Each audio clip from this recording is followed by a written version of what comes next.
Apa sih? Bersiap.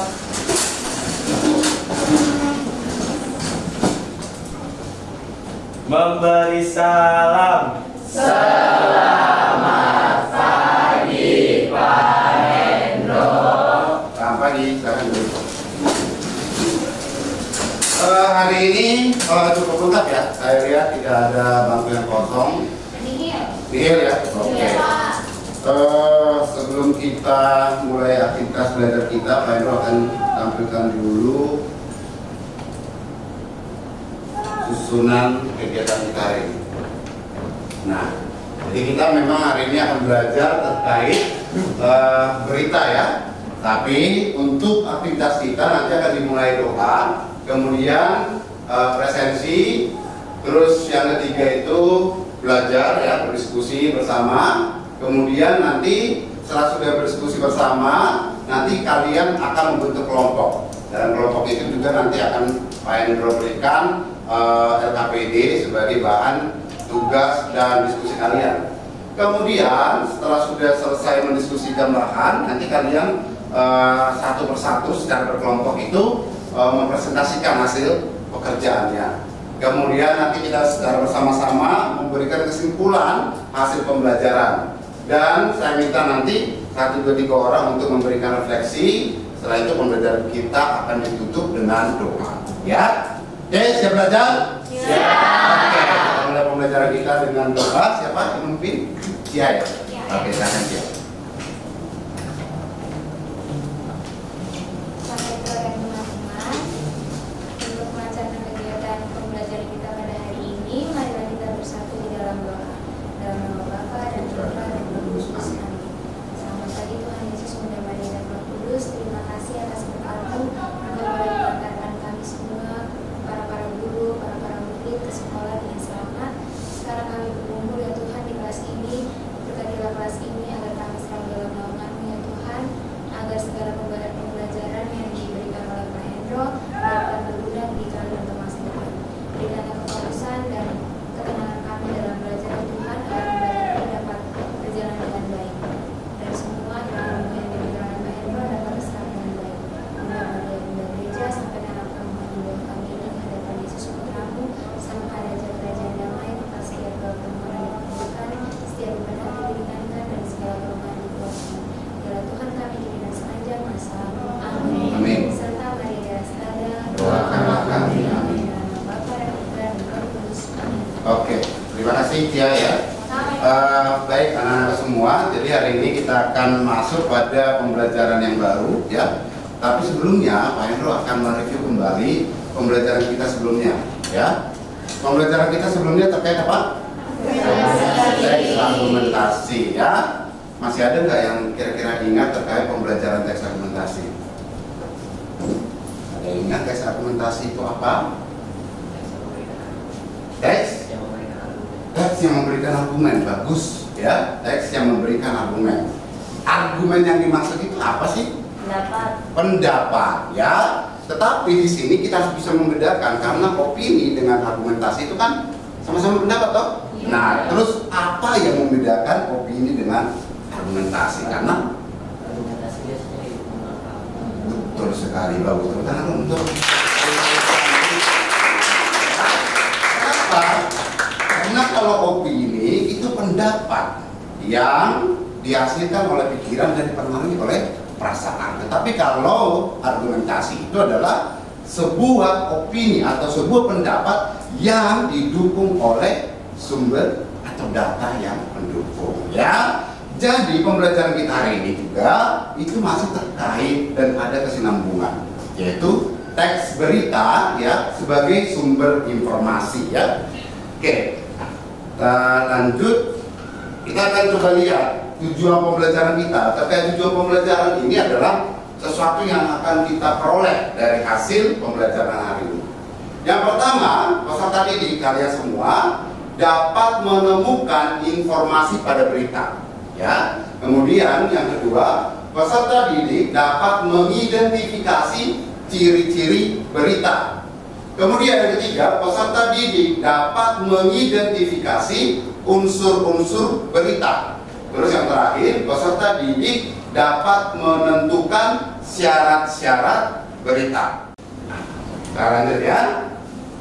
Nah, ini anak-anak semua, kita coba lihat pengalaman kalian terkait berita ya. Yang pertama, coba sebutkan berita hangat aktual apa yang terjadi sekitar Anda 1 minggu ini. Coba, ada yang pernah baca berita baru-baru ini atau dengar berita mungkin? Kebakaran di mana? Yang di Indonesia yang Oke, berita kebakaran. Kemudian nanti, Saya ada nama berita tapi dari mancanegara. gak apa-apa. Berita itu Amerika hari ini lagi ada pemilu. Oke, berita terkait pemilu di Amerika ya. Oke, ada lagi yang mungkin baru-baru ini ya sekitar 1 minggu terakhir. Oh, Injra. kemarin ada guru-guru yang marahin murid, terus akhirnya bapaknya polisi naik denda ke guru honorer itu 50 juta. Oke ya, Ibu Guru Honorer, Ibu Supriyani kalau nggak salah ya karena diisukan, dituduhkan ya melakukan tindakan penganiayaan terhadap anak seorang polisi ya.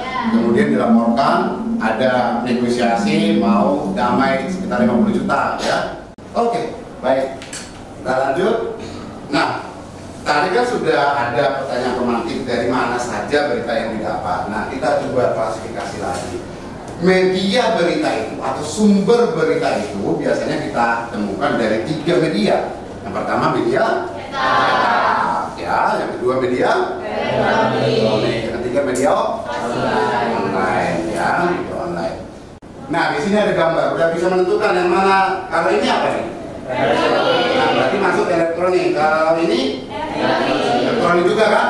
Kalau ini yang disebut cyber itu ya, online, karena dia hanya bisa diakses dengan menggunakan internet. Kalau ini tadi apa? Media cetak. Oke. Kita lanjut.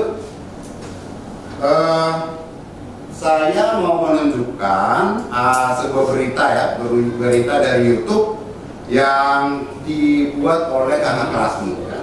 Nah, jadi nanti kalian begini juga tugasnya, makanya perhatikan ya. Nah, sebelum Pak Hendro putar, yang Pak Hendro minta adalah kalian simak dulu betul-betul berita ini. Nanti akan saya tanyakan berita yang disampaikan oleh si pembawa berita ini tentang apa, ya?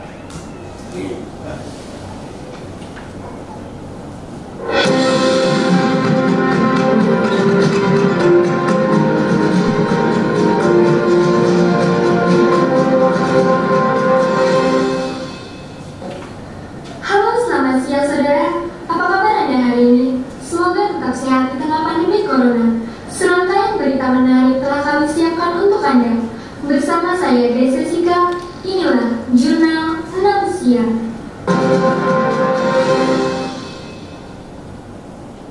Berita pertama, pemerintah memastikan akhir tahun ini akan mulai dilakukan vaksinisasi terkait wabah COVID-19. Sebanyak 3 juta warga diharapkan akan menerima vaksin tahap awal tersebut.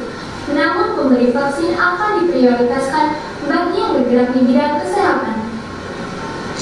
Pemerintah kembali mengupdate informasi terkait vaksin yang diharapkan dapat menjadi obat mujarab untuk mengatasi pandemi COVID-19. Ketua Komite Penanganan COVID-19, Erlangga Hartanto, pada akhir tahun ini akan masuk 3 juta dosis vaksin. Namun sebelum diberikan kepada masyarakat, pemerintah akan memastikan keamanannya melalui BPOM. Akan tetapi pada tahap awal prioritas, vaksinisasi akan dilakukan terhadap warga yang bergerak di bidang kesehatan, seperti dokter dan perawat di bidang pelayanan publik.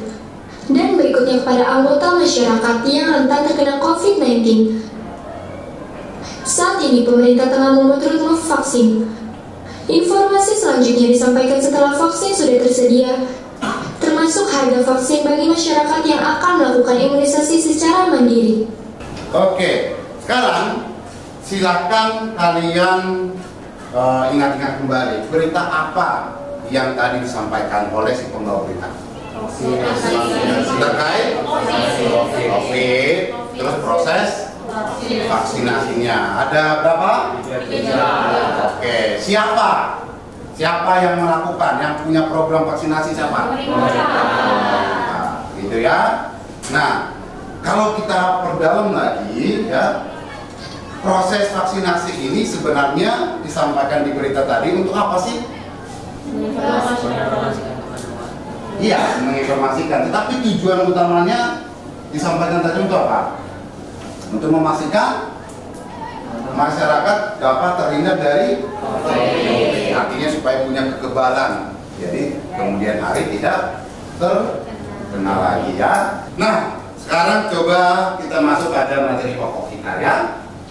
Jadi intinya pembelajaran kita hari ini adalah terkait teks berita. Coba dibaca dulu Rinali yang paragraf pertama. Kata berita berasal dari bahasa Sanskerta, yakni "brit", yang berarti ada atau terjadi. Sementara dalam bahasa Inggris, berita disebut news, berasal dari kata new yang berhubungan dengan hal-hal baru. Oke. Siapa yang bisa menyederhanakan kalimat yang ada pada paragraf ini? Siapa yang bisa menjelaskan secara konkret, secara sederhana? Berarti berita-berita yang muncul baru atau berita-berita yang Peristiwa terjadi terbaru. Bahwa disebutkan di situ berita itu sesuatu yang ada atau terjadi. Oke. Ini masih di sini kan sudah mulai nyambungkan dengan teks argumentasi yang kemarin ya. Bahwasannya di teks argumentasi itu harus ada data konkret kan begitu. Nah ini nyambung nih. Sesuatu itu harus ada ataupun terjadi. Atau siapa yang bisa berikan contoh? Sesuatu yang baru tadi. Bagaimana contohnya Mike? Pelantikan ketua OSIS. Nah, pelantikan ketua OSIS periode kan? Iya. Kalau pelantikan ketua OSIS doang masih ambigu. Bisa aja pelantikan OSIS yang lama, kan begitu. Tapi kalau disebutkan pelantikan ketua wakil ketua OSIS periode 2024-2025 dilaksanakan pada tanggal 28 Oktober 2024 di lapangan besar SMK Salatiga, menjadi berita. Kenapa? Nah, ya baru berlangsung kan? Nah, itu maksudnya. Jadi dari sini, dari penjelasan ini bahwa berita itu kita bisa tangkap. Satu, sesuatu yang ada. Ada nggak kalian lihat waktu itu pelantikannya? Ada. Sesuatu terjadi. Terjadi nggak? Ada kan beberapa di sini yang dari OSIS. Nah, terus kemudian disebutkan dalam bahasa Inggris, news, sesuatu yang baru. Kemudian ini kita mau lihat pendapat seseorang, pendapat ahli lah ya. Pendapatnya dari siapa? Asegaf. Kalau seperti ini tulisannya maksudnya apa nih? Asegaf terus dalam Summa Diria 2005 maksudnya apa nih? Iya. Jadi ada pendapat yang dimasukkan di dalam buku ya. Asegaf mengatakan bahwa berita sebagai suatu laporan mengenai fakta atau ide yang bermasalah yang dapat menarik perhatian pembaca karena sesuatu yang luar biasa penting, terutama mencakup sisi human interest seperti humor, emosi, serta ketegangan ya. Jadi masih hampir sama ya dengan apa yang disebutkan di atas tadi, bahwa harus ada fakta. Kalau fakta itu kan berkaitan dengan apa? Sesuatu yang terjadi, begitu kan? Nah, lanjut ya. Kita lihat ciri-ciri teks berita. Kalau tadi kan kita fokusnya ke berita nih, ya kan? Kita fokusnya ke berita. Sekarang kita lihat ciri-ciri teks berita. Yang pertama, bersifat faktual. Coba Felis, apa sih maksudnya teks berita yang bersifat faktual? Berasal dari fakta. Oke, sesuatu yang dituliskan, dilaporkan, tetapi harus berdasarkan fakta. Kemudian ciri-ciri yang kedua adalah informasinya harus aktual. Coba siapa nih yang mau saya minta Cika? Teks berita itu mestinya yang bersifat aktual. Maksudnya gimana? Aktual itu? Oke. Disajikan berdasarkan kronologis. Paham maksudnya? Bisa? Oh, benar bisa. Jadi urutan itu runtut dari tanggal sekian dari tanggal 1 misalnya terus sampai tanggal 1 nggak ada yang boleh lanjut terus ke 20. Oke, disajikan secara runtut. Ada urutan waktu yang jelas. Oke. Yang terakhir, ciri yang terakhir itu adalah Objektif. apa yang kita lihat pada saat liputan misalnya, pada saat merekam misalnya, itu sesuai, tidak kita tambah-tambahkan atau bahkan dipotong-potong, ya kan? Nah, terkait ciri-ciri teks berita, ada yang mau ditanya nggak, teman-teman tuh? Ada semua? Paham ya semua ya? Oke, berarti bisa kita lanjut? Bisa. Oke. Nah, ini dalam melihat, mendapatkan informasi pada teks berita, yang paling utama yang bisa kita gunakan adalah menggunakan unsur kalau ini kita gunakan, pasti informasi yang terkandung dalam teks berita itu pasti diungkap atau terungkap. Yang pertama apa? Apa? Siapa yang coba bikin pertanyaan dengan kata apa? Apa yang sedang terjadi? Apa yang terjadi? Apa yang sedang terjadi? Apalagi? Di mana lokasinya? Apa dulu? Ada di mana? Apa yang diperbuat? Di mana? Di mana lokasi kejadian itu? Di mana lokasi kejadian tabrakan itu? Ya. Kemudian, kapan? Kapan terjadi peristiwa kecelakaan itu? Kapan terjadi peristiwa banjir itu? Ya. Kemudian, siapa? Siapa saja korban? Siapa saja pelakunya? Terus apa, Catherine? Siapa saja yang terlibat? Terus siapa yang membantu? Ya kan? Nah, itu bisa ya. Kemudian syarat-syarat berita. Coba dibaca yang pertama, Feris. Faktual. Nah, apa tadi faktual itu? Oke, berarti boleh nggak berita itu tidak sesuai fakta? Tidak. Karena itu disebut berita. Ya. Kemudian lengkap. Apa maksudnya lengkap? Isi berita itu harus bisa dijawab dengan menggunakan unsur berita atau isi itu. Ya. Kemudian berimbang. Tidak berat sebelah. Bagus, William. Tepuk tangan dulu. Gimana, William? Nah, berita itu harus berimbang. Tidak boleh berat sebelah. Nah, terkait syarat-syarat berita ada yang mau ditanya? Yakin semua pahami? Paham. Benar? Oke. Sekarang Pak Hendro akan meminta Anda untuk berdiskusi. Ya. Nanti saya akan berikan nih LKPD, Lembaga Kerja Peserta Didik. Ini yang saya berikan ini satu-satu. Artinya setiap peserta didik dapat satu. Berarti pekerjaannya pekerja individu. Ya, yang ini. Nah, pekerjaan kelompoknya apa, Pak? Pekerjaan kelompoknya adalah Anda mencari berita dengan tema tertentu. Oke? Mencari berita dengan tema tertentu, tetapi tugas atau panduan pertanyaannya mengikuti apa yang ada di sini. Ini.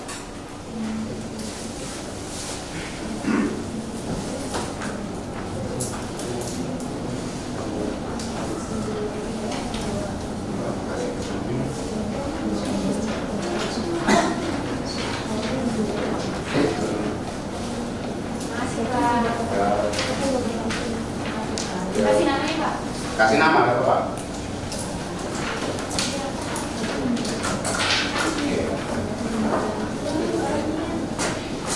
Silakan dikasih nama. Ini nanti untuk individu ya. Langsung saja dijawab di situ yang untuk individu. Jadi bertiga ya? Ya, biar rapi. Harus diangkat, Pak. Biar tidak menimbulkan suara kebisingan. Paling lokasi waktunya 15 menit ya. Bapak nanti. Bapak, nanti itu kita buat PPT gitu, Pak. Iya, jadi yang kalian dapat dari internet itu, berita yang dari internet itu sesuai dengan tema itu kalian sajikan dalam bentuk PPT. Kalau yang saya bagikan itu dijawab sendiri-sendiri sebagai sumber nilai pribadi kalian nanti. Nah, baiknya dicari apa dulu? Dicari, jadi dibagi tugas. Ada yang nyari berita, ada yang menyiapkan kanvanya atau PPT-nya. Oke, kelompoknya bisa ya? Silakan. Boleh. Dua boleh. Kelompoknya bisa. Satu operator ya. Bisa.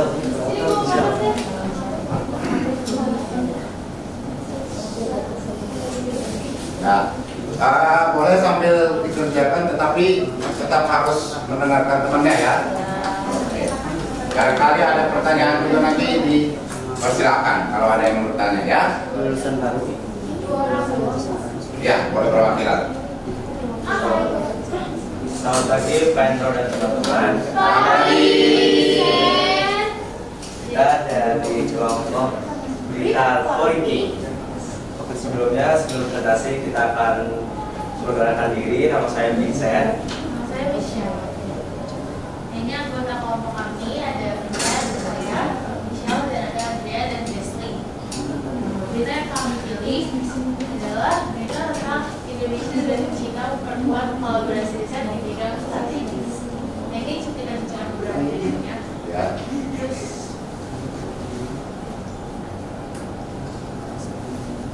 Nah, ini merupakan unsur-unsur adisi yang kami cari. Jadi yang pertama itu dari apa yang dilakukan Indonesia untuk memperkuat beberapa bidang, yaitu sains dan teknologi. Nah, dari pertanyaan ini jawabannya dengan cara memperkuat kolaborasi riset dan inovasi dengan Kementerian China dalam berbagai bidang strategis termasuk kesehatan, energi, dan perubahan iklim. Yang kedua itu di mana penandatanganan kesepakatan kolaborasi tersebut. Penandatanganan kesepakatan kolaborasi tersebut dalam pertemuan implementing arrangement concerning first joint research program.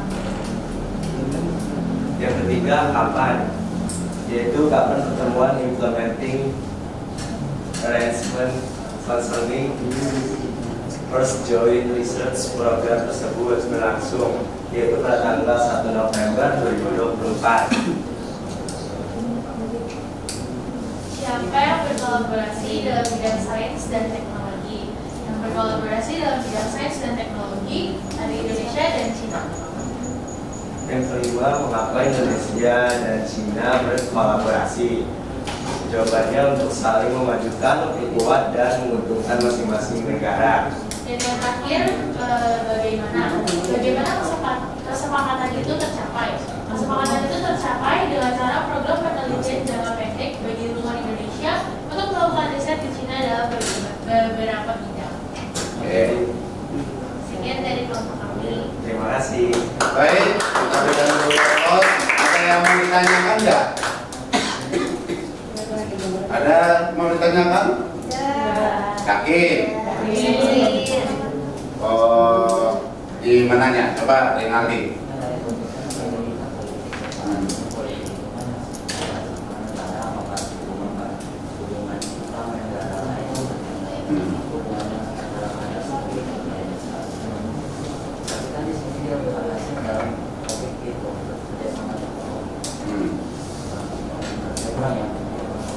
Oke, yang dikritisi oleh Rinaldi Kianju adalah terkait topik ya. Oke, Bapak.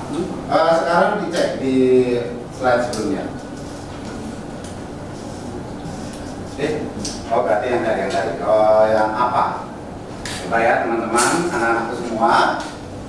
Pertanyaannya kan di sini, apa yang dilakukan Indonesia untuk memperkuat beberapa bidang yaitu dan seterusnya, oke?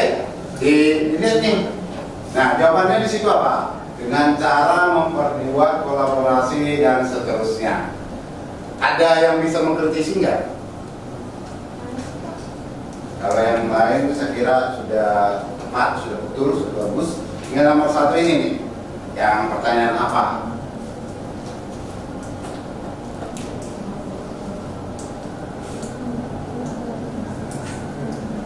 Coba, harus belajar kritis nih.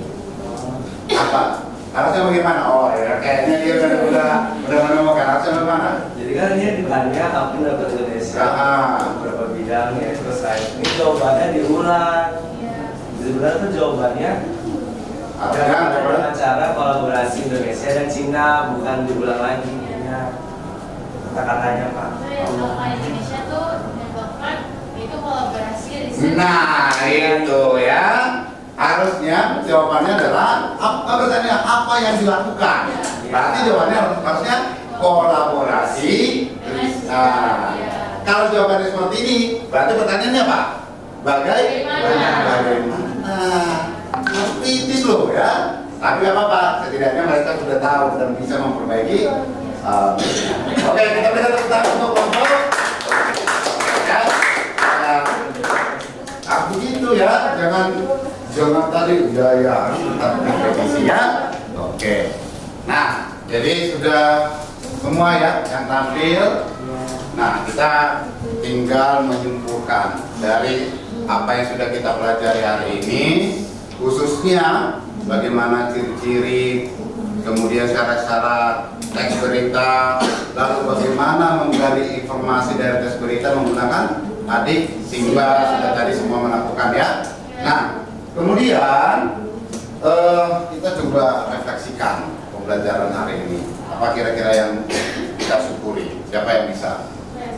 Oke, silakan bisa. Jadi hari itu banyak banget pembelajaran yang kita dapat. Jadi kayak gimana kita harus tahu bisa memilih jadi berita, mana berita hoax, media. Jadi kita tahu lah caranya menjadi berita.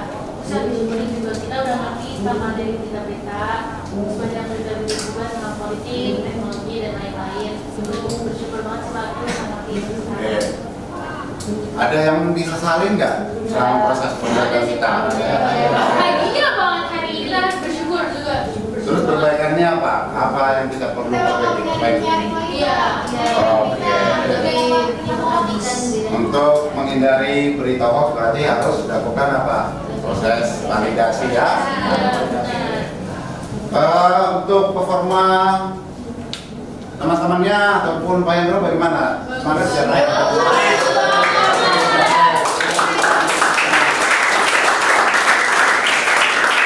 Baik,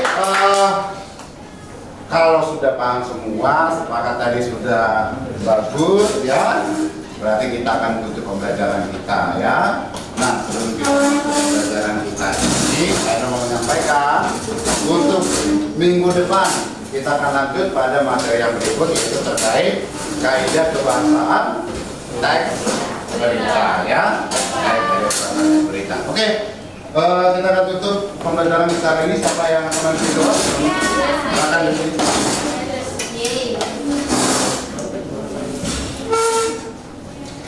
Mari Pak Hendro dan teman-teman semua untuk mengakhiri kegiatan pembelajaran kita pada hari ini, kita berdoa dalam doa. Dan Bapa berdoa terus. Amin. Ya Tuhan, terima kasih atas berkat-Mu telah membuat kami di sini dari pagi hingga sore hari ini. Kiranya pembelajaran pada hari ini yang diberikan Pak Hendro dapat kami cerna dan kami maknai. Dan kiranya pembelajaran pada hari ini telah berakhir. Pada kami ini pulang, berkat kami dari sekolah hingga sampai di rumah dengan selamat dan berhasil Allah. Terima kasih ya Tuhan. Haleluya. Salam dari Amin. Oke, pembelajaran kita sudah selesai ya. Jadi nanti jika ada yang mau istirahat dulu, tadi ini pramuka ya, ekskul pramuka. Kalau mau istirahat dulu boleh ya. Jadi tidak diwajibkan harus langsung ke lapangan ya. Mau istirahat dulu atau mau makan dulu silakan ya. Oke. Bersiap.